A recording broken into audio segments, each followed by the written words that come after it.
Buddha shrine అయితే అసలు unbelievably big ఉంది, చాలా పెద్దగా ఉంది. చూడురు ఎంత పెద్దగా ఉందో.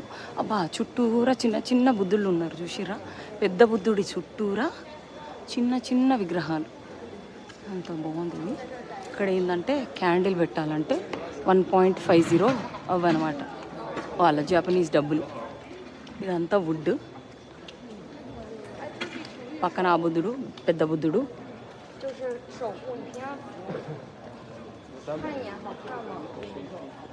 దండం పెట్టుకుంటున్నారు. నో స్మోకింగ్, నో ట్రైపాడ్స్, కొన్ని ఏవో వద్దన్నారు అంతే. సో అట్లా పోయినాము.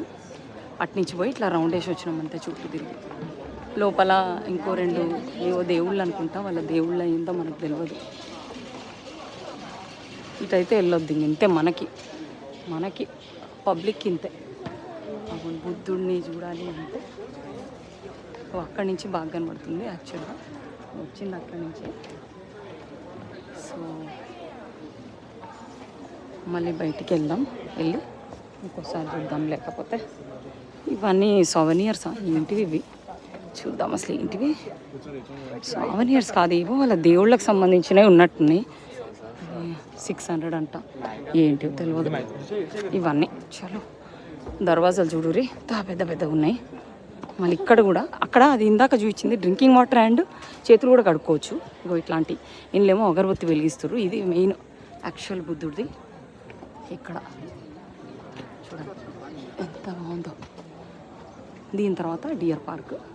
సో ఇట్లా పోయి అట్లా మీకు కూడా చూపించేస్తా క్విక్గా. ఇగోండి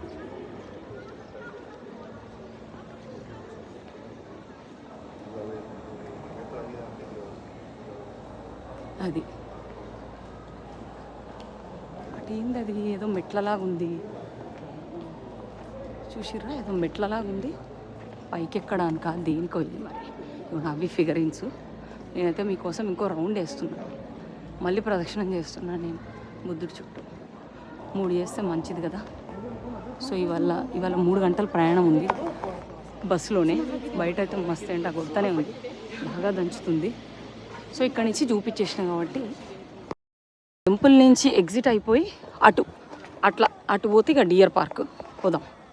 ఇక్కడ కూడా ఏదో ఉంది, మెటలో రాయో ఏం అర్థమవుతలేదు మరి. ముట్టుకుంటే కానీ అర్థం కావు, కానీ వాళ్ళు చుట్టూ ఇట్లా టచ్ చేయకుండా బ్యారికేడ్ కట్టేసారు. అవి తాగొచ్చు అండ్ ఆల్సో చేతులు కడుక్కోవచ్చు. నుంచి చూసిరా ఇక్కడ కూడా ఇవ్వండి అగరబత్తులు వెలిగిస్తున్నారు. ఇటు ఇంకా డియర్ పార్క్ ఇటు వెళ్ళిపోవడమే.